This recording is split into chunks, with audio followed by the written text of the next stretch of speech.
जय हिंद साथियों। आज हम बायोलॉजी के अंतर्गत एक टॉपिक को पढ़ने वाले हैं, जो टॉपिक हर बायोलॉजी के स्टूडेंट को आना चाहिए और ये बायोलॉजी का एकदम बेसिक होता है। तो आज इसके अंतर्गत हम पढ़ने वाले हैं जीवन की मौलिक इकाई। बच्चा अगर बात करें जीवन की मौलिक इकाई टॉपिक की, तो जीवन की जो सबसे मौलिक इकाई होती है, the fundamental unit of life, जिसको हम सेल कहते हैं। क्या कहते हैं हम इसे हम सेल कहते हैं। सेल को हिंदी में कोशिका बोलते हैं। इसी सेल को बच्चा हम हिंदी में कोशिका के नाम से जानते हैं। और कोशिका के अध्ययन को हम बच्चा इंग्लिश में साइटोलॉजी बोलते हैं। क्या बोलते हैं? इंग्लिश में इसको हम साइटोलॉजी बोलते हैं। तो अगर बात करें जीवन की मौलिक इकाई कोशिका के बारे में, तो इस चैप्टर में आज हम पूरा कोशिका का बेसिक टू एडवांस कवर करने का प्रयास करेंगे और इस वीडियो के माध्यम से आप लोगों को समझाएंगे। तो बात करें अगर हम जीवन की मौलिक इकाई की, जो जीवन की मौलिक इकाई कोशिका होती है, और कोशिका की खोज करने वाले सबसे पहले अगर कोई वैज्ञानिक थे तो उनका नाम था रॉबर्ट हुक। रॉबर्ट हुक ने 1665 ईस्वी में 1665 में ये डिस्कवर्ड किया, ये बताया कि जो जीवन की जो मौलिक इकाई होती है, जो कोशिका होती है, वो जीवन की एक इकाई होती है, शरीर की एक इकाई होती है, जिसे हम कोशिका के नाम से जानते हैं। अब रॉबर्ट हुक ने सबसे पहले इसकी खोज करने के लिए उन्होंने क्या किया, कोशिका की खोज करने कैसे हुई इसके बारे में जानते हैं। तो रॉबर्ट हुक नाम के वैज्ञानिक ने एक कार्क की कैम्बियम पर, कार्क समझते होंगे आप लोग, कार्क नाम का एक वृक्ष था, उस कार्क की कैम्बियम लगाई जाती थी शैंपेन की बोतलों पर, और ये रहने वाले थे स्वीडन वगैरह के, अर्थात यूरोप कॉन्टिनेंट की। तो वहाँ पर वो जो बोतल के ऊपर जो एक लकड़ी लगाते थे, वो कार्क की होती थी, और उस कार्क की बोतल में से जब वो कार्क को निकाले और उसको ले जा करके बच्चा अपनी स्वनिर्मित सूक्ष्मदर्शी, वो दिखने में कैसी थी, तो वो इस प्रकार से उनकी स्वनिर्मित सूक्ष्मदर्शी थी। जब उन्होंने इस पर उसका अवलोकन किया तो उनको एकदम मधुमक्खी के छत्ते नुमा छोटी छोटी छोटी छोटी संरचना दिखाई दी। वो संरचना एकदम इस टाइप की थी बच्चा, आप देख सकते हैं, आपको दिख भी रहा होगा। और इन्हीं को उन्होंने एक नाम दिया, जिन्हें उन्होंने कोसा कहा। क्या नाम दिया बच्चा इसको? उन्होंने कोसा कहा। कोसा एक लैटिन भाषा का शब्द है, और इस कोसा जो लैटिन भाषा का शब्द है, और इस कोसा का मतलब होता है लैटिन भाषा में छोटा कमरा। इसे हम लैटिन भाषा में छोटा कमरा बोल सकते हैं। क्या बोल सकते हैं? छोटा कमरा। तो उन्होंने ये देखा कि इन्होंने, रॉबर्ट हुक नाम के वैज्ञानिक ने, इन्होंने देखा कि ये कोशिकाओं में छोटे छोटे छोटे छोटे छोटे छोटे जो कोष्ठक दिख रहे हैं, उन्होंने इसको कोसा नाम दिया। फिर आगे बात बढ़ी और इस कोशा को फिर जाकर के बाद में आने वाले और वैज्ञानिकों ने कोशिका कहा। अब बात करते हैं, अगर ये कोशा जो होती है, इसकी खोज किसने की थी, तो सबसे पहले क्वेश्चन आपसे पूछता है, और बार बार पेपर में बार बार ये आ चुका है, आप एमसीक्यू के टाइप में, और ये क्वेश्चन पूछता है कि कोशिका की खोज करने वाले वैज्ञानिक का क्या नाम था। तो कोशिका की खोज करने वाले वैज्ञानिक का नाम रॉबर्ट हुक था, जिन्होंने 1665 ईस्वी में एक मृत कोशिका खोजी थी। जब जो कार्क का कैम्बियम था वो मृत अवस्था में था, तो कोशिका की खोज करने वाले वैज्ञानिक का नाम क्या था? रॉबर्ट हुक था। और बहुत सारे ऐसे क्वेश्चन हैं जो हमारे कोशिका से रिलेटेड पूछे जाते हैं, एक एक करके हम उनको पढ़ते हैं और देखते हैं। सबसे पहला क्वेश्चन तो यही, कोशिका की खोज करने वाले वैज्ञानिक का क्या नाम था? तो सबको पता है कोशिका खोज करने वाले वैज्ञानिक का नाम रॉबर्ट हुक था। दूसरा क्वेश्चन बार बार एग्जाम में आ गया, इसको हम थोड़ा जूम करते हैं। बार बार एग्जाम में पूछा जाता है कि अच्छा, मृत कोशिका की खोज तो रॉबर्ट हुक ने की, बट जीवित कोशिका खोज करने वाले वैज्ञानिक का क्या नाम था? तो जीवित कोशिका की खोज करने वाले वैज्ञानिक का नाम एंटोनियो वान लुएनहॉक था, जिन्होंने तालाब में क्या किया था, जिन्होंने तालाब के जल में सर्वप्रथम जीवित कोशिका को देखा था। जैसे जीवाणु हो गए, युगलीना, शुक्राणु, इन कोशिकाओं का अध्ययन किया और इन्होंने सबसे पहले जीवित कोशिका के बारे में बताया। एक नाम आता है वैज्ञानिक का, जिनका नाम था रॉबर्ट ब्राउन। रॉबर्ट ब्राउन ने 1831 में कोशिका के अंदर केंद्रक का पता लगाया। इसीलिए क्वेश्चन भी पूछा जाता है कि केंद्रक की खोज करने वाले, इसको इंग्लिश में बच्चा हम न्यूक्लियस बोलते हैं, न्यूक्लियस की खोज करने वाले साइंटिस्ट का क्या नाम था? तो उनका नाम रॉबर्ट ब्राउन था। फिर आगे बात करते हैं कि कोशिका अगर आप देखेंगे तो कोशिका के अंदर एक जेली की जैसा एक संरचना पाया जाता है, जिसे हम जीव द्रव्य या अंग्रेजी में साइटोप्लाज्म के नाम से जानते हैं। इसको बताने वाले या इसकी खोज करने वाले वैज्ञानिक का नाम था ईजे पुरकिंजे। ईजे पुरकिंजे नाम के वैज्ञानिक ने ये बताया था कि कोशिका के अंदर जो जेलीनुमा संरचना पाई जाती है उसे है हम जीव द्रव्य कहते हैं। फिर आते हैं एक वैज्ञानिक बहुत फेमस थे जिनका नाम था हेक्सले, और हेक्सले ने ये बात बताया कि जो जीव द्रव्य होता है, जो उसके अंदर लिक्विड पदार्थ भरा होता है, वो जीवन का भौतिक आधार होता है।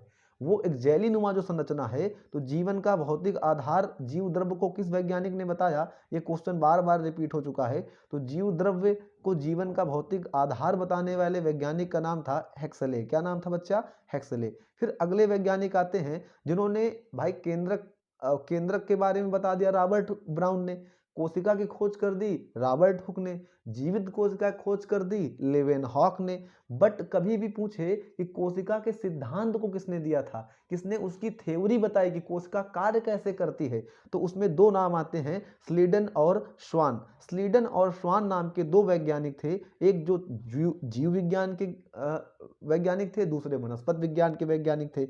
इन्होंने ये कोशिका सिद्धांत दिया, और ये कोशिका सिद्धांत में उन्होंने इन दो बातों को जिक्र किया, कोशिका सिद्धांत दिया और उन्होंने दो बातों को जिक्र किया, और उन्होंने बताया कि सभी जीवधारी कोशिकाओं से बने होते हैं। पहली बात स्लीडन और स्वान ने ये बताई कि जो भी इस धरातल पर उपस्थित जीवधारी हैं वो सब काहे से मिलके बने होते हैं? तो कोशिकाओं से मिलके बने होते हैं। और कोशिका ही जीवन की संरचनात्मक और क्रियात्मक, स्ट्रक्चरल और कार्य करने वाली या क्रियात्मक इकाई क्या होती है? कोशिका होती है। उसके बाद एक वैज्ञानिक आते हैं जिनका नाम था रूडोल्ड विर्चो। रूडोल्फ विर्चो नाम के जो वैज्ञानिक थे, इन्होंने कोशिका सिद्धांत को बल दिया और स्वीडन स्वान की बताई गई बातों को आगे बढ़ाया। इसलिए इन्होंने इनके लिए कोशिका सिद्धांत का अभिन्न अंग किसने माना? तो वो वैज्ञानिक थे विर्चो करके, एक साइंटिस्ट थे जिन्होंने इस पर बल दिया। आगे बात करते हैं, क्वेश्चन बार बार पूछा जाता है हमारे पेपर में और आ भी जाता है। नाल और रस्का नाम के दो वैज्ञानिकों ने ही जब इलेक्ट्रॉनिक सूक्ष्मदर्शी का आविष्कार किया, तो उसके माध्यम से हम लोगों ने आने वाले और बहुत सारी कोशिकाओं को डिस्कवर किया और उसके बारे में सीखा। तो नाल और रस्का का भी याद रखना, क्वेश्चन पूछता है कि इलेक्ट्रॉनिक सूक्ष्मदर्शी का आविष्कार करने वाले वैज्ञानिक का क्या नाम था?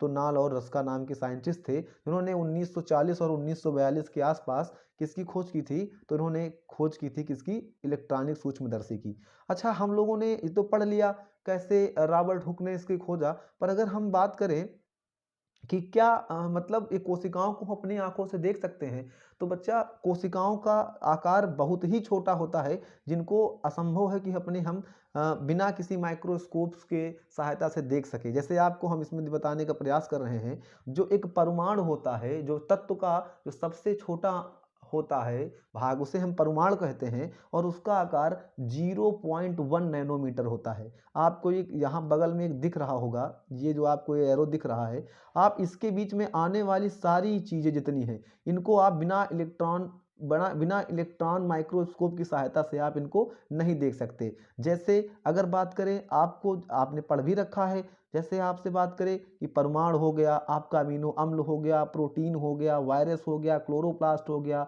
बैक्टीरिया हो गया, पादप जंतु हो गए, मनुष्य का अंड हो गया, ये सारी चीज़ों को देखने के लिए आपको माइक्रोस्कोप, वो भी इलेक्ट्रॉनिक माइक्रोस्कोप का सहारा लेना होगा। और उससे थोड़ा बड़े में बात करें, यदि आप मिलीमीटर में हैं, यदि आप मिलीमीटर में आते हैं, तो आप प्रकाशीय सूक्ष्मदर्शी जो सूर्य के प्रकाश से कार्य करते हैं उसके द्वारा देख सकते हैं। बट मनुष्य की आंखों से देखने के लिए कम से कम आपको 1 सेंटीमीटर या इससे अधिक तो होना ही पड़ेगा, इसका आकार उतना होता है। आप इसमें आप देख भी सकते हैं। समझ रहे हैं हमारी बात कि नहीं समझ रहे हैं? चलो बच्चे आगे बात करते हैं।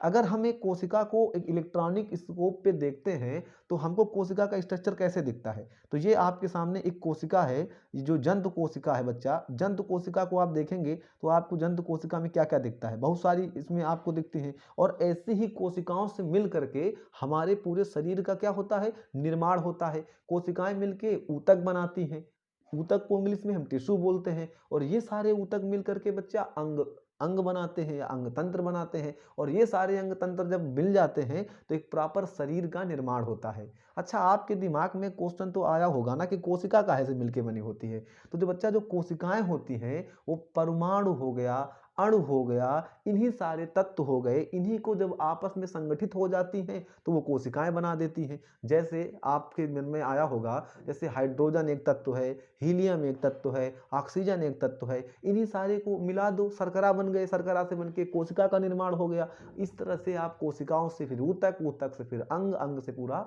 शरीर बन जाता है। अगर बात करें एक हम किसकी कोशिका की, तो बात करने वाले हैं हम एक जंतु कोशिका की। और जंतु कोशिका की एक आपको फिगर आपकी स्क्रीन पर दिख रहा होगा। इसमें आपको क्या क्या दिख रहा है बच्चा? इस जंतु कोशिका में माइक्रोकांडिया होती है, इसमें आपको बड़ा सा केंद्रक दिख रहा होगा, उसके बाद आपको राइबोसोम दिख रहा होगा, आपको इसमें केंद्रक आवरण दिख रहा होगा, लाइसोसोम दिख रहा होगा, आपको अंतःप्रदव्य जालिकाएं दिख रही होंगी, तो प्लाज्मा झिल्ली दिख रही होगी। तो इन सारी चीजों से मिल करके एक जंतु कोशिका का निर्माण होता है। और इस तरह से मनुष्य के शरीर में 8 से 9 ट्रिलियन कोशिकाओं से मनुष्य का शरीर मिल करके बना होता है। इतनी बात क्लियर हो गई। अब अगर बात करें तो आप तो जंतु कोशिका, पादप कोशिका को देख लेते हैं। तो ये पादप कोशिका का फिगर, इसमें अभी आपको केंद्रक दिखेगा, कोशिका राइबोसोम दिखेगा, कोशिका झिल्ली दिखेगी, कोशिका भित्त दिखेगी, गोल्जी काय दिखेगा, माइक्रोकॉन्ड्रिया दिखेगा, रिक्टिका दिखेगी। तो इन सारी चीजों से भी मिलकर के एक पादप कोशिका का भी निर्माण होता है। अपन जब इसके आगे डिस्कस करेंगे ना, जंतु कोशिका के कैरेक्टर अलग होते हैं, पादप कोशिका कुछ कैरेक्टर अलग होते हैं, उनके अंदर क्या क्या पाया जाता है, इनका कार्य क्या होता है, इनका निर्माण कैसे होता है, इनके बारे में किसने खोजा था, अपन इसको दूसरे वीडियो में क्लियर करेंगे। अगली बात करते हैं, कभी कभी क्वेश्चन आ जाता है कोशिका से रिलेटेड कि मनुष्य के शरीर में सबसे छोटी कोशिका, तो मनुष्य की शरीर अगर बोल देना, मनुष्य के शरीर की बोले ना, तो मनुष्य में आता है मेल और फीमेल। और अगर आपसे बोल देना तो सबसे मनुष्य के शरीर की सबसे जो बड़ी कोशिका होती है ना, तो मनुष्य के शरीर की सबसे बड़ी कोशिका होती है पुरुष का, सॉरी, मादा का अंडाणु। किसका अंडाणु बच्चा?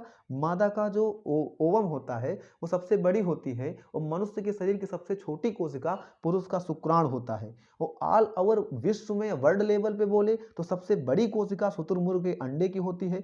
सबसे बड़ी कोशिका किसकी होती है बच्चा? तो शुतुरमुर्ग के अंडे की होती है। और सबसे छोटी कोशिका जो होती है वो माइक्रोप्लाज्मा की होती है, जिसको हम पीपीएलओ के नाम से भी जानते हैं। और अगर पूछे सबसे लंबी कोशिका, लंबी और बड़ी में अंतर होता है। जैसे कुतुब मीनार बहुत लंबा है ना कि बड़ा, समझ पा रहे हो हमारी बात? तो सबसे लंबी कोशिका की बात करें तो तंत्रिका कोशिका होती हैं, जिन्हें हम न्यूरॉन सेल्स के नाम से भी जानते हैं। और एक दो आधे क्वेश्चन जो आपसे हर बार प्रतियोगी परीक्षाओं में पूछा जाता है या आपके भी सिलेबसों में है। जैसे एक क्वेश्चन पूछता है कि सबसे ज्यादा कोश का विभाजन कहाँ होता है, तो बच्चा लीवर या यकृत में होता है।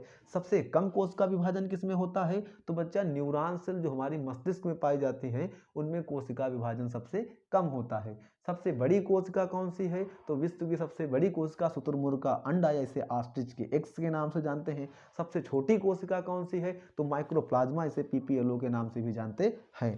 Thank you. आपको क्लास कैसी लगी इसका फीडबैक जरूर देना।